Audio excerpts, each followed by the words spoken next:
कहते हैं इश्क में सब जायज़ है, क्या जाति और क्या धर्म। जब इश्क होता है तो जाति धर्म की सारी दीवारों को लांघ जाता है। कुछ ऐसी ही कहानी है रुड़की के कपिल की। कपिल का अक्सर किसी ना किसी काम से दिल्ली जाना होता था, तो कपिल अपना मोबाइल रिचार्ज कराने के लिए एक दुकान पर रुकता है, जहां कुदरत भी अपना मोबाइल रिचार्ज कराने के लिए पहुंची थी। कपिल की नज़र कुदरत को देखते ही उस पर ठहर गई थी। तो कपिल ने कुदरत से बात करने की कोशिश की, और बातों ही बातों में दोनों ने एक दूसरे का नंबर सेव कर लिया था। अब दोनों के बीच बातें होने लगी थी, और अचानक हुई एक मुलाकात अब दोनों के प्यार की गवाह बन गई थी। गरीब परिवार से ताल्लुक रखने वाली कुदरत ज्यादा पढ़ी लिखी नहीं थी। उसने कपिल के साथ आकर ही बाहर की दुनिया को देखना शुरू किया। कपिल उसे घुमाने के लिए उत्तराखंड की वादियों में कभी धनौल्टी तो कभी मसूरी लेकर जाता था। कपिल के साथ आकर कुदरत को मानो नई जिंदगी मिल गई थी। अब कुदरत कैसे भी जल्द से जल्द कपिल से शादी करना चाहती थी। कुदरत ने अपने घर वालों से कपिल का नाम सलमान बताकर मिलवाया था, जिसके बाद कपिल का कुदरत के घर आना जाना लगा रहता था। कपिल के प्यार में कुदरत इस कदर पागल थी कि उसने कपिल का नाम हमेशा के लिए अपने हाथ पर गुदवा लिया था। लेकिन जब कपिल के परिवार को कुदरत के बारे में पता चला, तो उन्होंने कपिल से इसका विरोध शुरू कर दिया। घर वालों के विरोध के बाद कपिल ने कुदरत से पूरी तरह दूरी बनाना शुरू कर दिया था, और अब कपिल ने कुदरत से बात करना ही बंद कर दिया था। कपिल ने दूसरी जगह शादी करने का फैसला भी कर लिया था। कुदरत को जब ये बात पता चली, तो वो अपना आपा खो बैठी। कपिल की इस बात से कुदरत के सारे सपने एक पल में टूट गए थे, और उसे लगा कि उसकी दुनिया अब खत्म होने वाली है। उसने कपिल को एक दूसरे से अलग होने से पहले आखिरी मुलाकात के लिए बुलाया, और इसी मुलाकात में रच दी थी एक ऐसी खौफनाक साजिश जिसने हर किसी को हिला कर रख दिया। इस दिल लहला देने वाली वारदात की क्या है पूरी कहानी, सुनने के लिए हमारी वीडियो को आखिर तक ज़रूर देखें। और अगर आपने हमारे चैनल को सब्सक्राइब नहीं किया है तो अब कर लें। ये सच्ची कहानी उत्तराखंड के मसूरी की है। 9 सितंबर 2023 दिन शनिवार, तीन दोस्त अपनी कार से मसूरी घूमने के लिए आए थे। मसूरी के भट्टा गांव में उन्होंने एक होम स्टे बुक किया, और दिन भर घूमने के बाद रात को खाना खाने के बाद सोने के लिए चले गए। अगली सुबह 10 सितंबर को होटल के कमरे की साफ सफाई करने के लिए काम वाली बाई आई, तो उसने सफाई करते समय होटल परिसर में खून के धब्बे देखे। पहले उसने इन्हें इग्नोर किया, लेकिन जब कई जगह धब्बे देखे तो होटल के स्टाफ को इसकी जानकारी दी।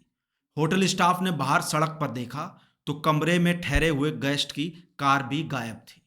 जिसके बाद होटल स्टाफ कमरे के अंदर गया तो देखा कि बेड के नीचे खून बिखरा पड़ा था। सारा फर्श खून से लाल हो गया था। जिसके बाद पुलिस को सूचना दी गई। पुलिस के आने पर कमरे की तलाशी ली गई। बेड खोला गया तो उसमें एक युवक की लाश मिली। शव से खून बह रहा था। देखकर लग रहा था कि किसी धारदार हथियार से गला रेता गया है। पुलिस ने होटल रिकॉर्ड चेक किया तो पता चला कि मृतक लड़के का नाम कपिल चौधरी है, और कमरा कपिल ने ही अपने नाम से बुक कराया था। मगर उसके साथ आए लोगों के नाम रजिस्टर में दर्ज नहीं थे। होमस्टे में दी गई कपिल की आईडी से पता चला कि वो रुड़की के आदर्श नगर का रहने वाला है। छानबीन करने पर कपिल के परिजनों का पता चला। उसके पिता उत्तर प्रदेश पुलिस में सब इंस्पेक्टर के पद पर तैनात हैं। उन्हें मामले की जानकारी दी गई तो वो भी फौरन मसूरी के लिए रवाना हो गए। मसूरी थाने में कपिल के भाई की तहरीर पर अज्ञात आरोपियों के खिलाफ केस दर्ज कर लिया गया, और पुलिस सीसीटीवी कैमरों की फुटेज चेक करने लगी। 9 सितंबर की फुटेज में कपिल की कार में उसके साथ एक युवक और युवती होम स्टे में अंदर आते हुए दिखाई दिए, और अगली सुबह 10 सितंबर को केवल लड़की और लड़का ही कार से जाते दिखे। जिसके बाद कपिल के परिजनों ने लड़की की पहचान दिल्ली की रहने वाली युवती कुदरत के तौर पर की। जिसके बाद एक टीम को दिल्ली रवाना किया गया। मगर दिल्ली पहुंचकर कुदरत ने के अपने भाई अब्दुल के साथ वहां से फरार होने की पुलिस को जानकारी मिली।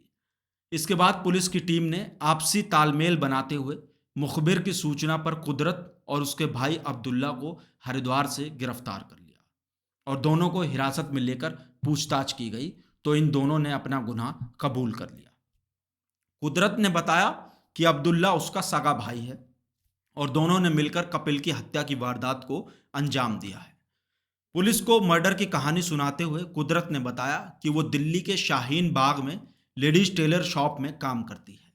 लगभग 2 साल पहले कपिल से उसकी मुलाकात दिल्ली के करोल बाग में एक मोबाइल की दुकान पर हुई थी और दोनों ने एक दूसरे से बातचीत की और नंबर एक्सचेंज कर लिए और फिर दोनों के बीच फोन पर बातचीत शुरू हो गई। कपिल कुदरत से मिलने के लिए अक्सर दिल्ली आया करता था और बातों मुलाकातों का सिलसिला धीरे धीरे प्यार में बदल गया।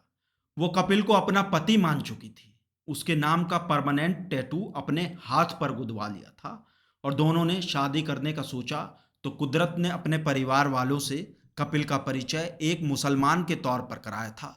उसने कपिल का नाम सलमान बताया। वहीं कपिल के परिवार वालों को भी उसके एक मुस्लिम लड़की से संबंध के बारे में पता चला तो वो इस बात का विरोध करने लगे।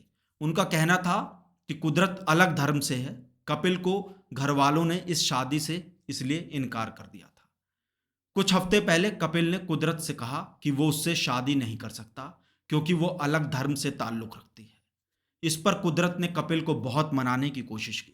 कुदरत ने कहा कि वो अपने घर में सबको शादी के लिए मना लेगी, पर कपिल नहीं माना।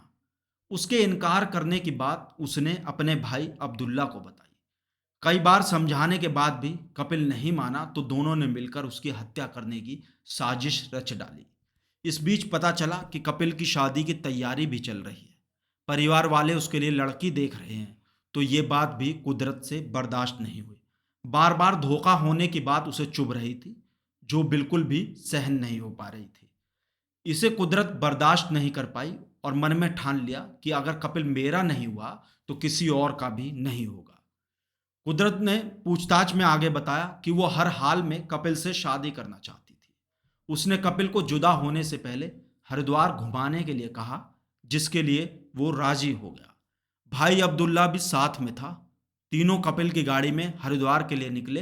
रास्ते में ही कपिल की हत्या के लिए एक ठेले से सब्जी काटने वाला चाकू भी खरीदा और 9 सितंबर की रात को मसूरी में होम स्टे में ये तीनों रुके।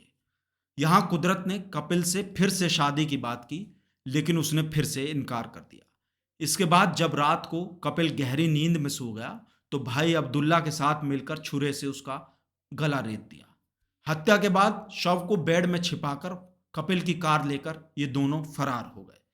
फिलहाल मसूरी पुलिस की पूछताछ में कुदरत और उसके भाई अब्दुल्ला ने अपना अपराध स्वीकार कर लिया है। उन्हें स्थानीय अदालत में पेश किया गया और जेल भेज दिया गया है। पुलिस ने हत्या के लिए इस्तेमाल किया गया चाकू और कपिल की कार भी बरामद कर ली है। कुदरत और कपिल की शादी ना हो पाने की वजह दोनों का अलग अलग धर्मों से होना था, जो कपिल के परिवार वालों को स्वीकार नहीं था। इसलिए परिवार के दबाव में कपिल ने प्रेमिका को शादी के बंधन में बंधने से इनकार कर दिया था। कुदरत ने अपने साथ हुए धोखे का बदला लेने के लिए कपिल की जान लेकर जो गलत कदम उठाया, उससे ना सिर्फ कपिल बल्कि अपनी भी जिंदगी बर्बाद कर ली। कुदरत की शायद सारी जिंदगी अब जेल में कटे, मगर जब जब वो अपना हाथ पर गुदे कपिल के टैटू को देखेगी तो क्या कभी भविष्य में उसे अपने किए पर पछतावा होगा। आपकी इस पर क्या राय है? आप हमें कमेंट कर बता सकते हैं। और आगे भी क्राइम की ऐसी सच्ची कहानियों के लिए हमारे चैनल खबर की खबर को सब्सक्राइब कर लें और हाँ, दोस्तों के साथ शेयर करना बिल्कुल ना भूलें।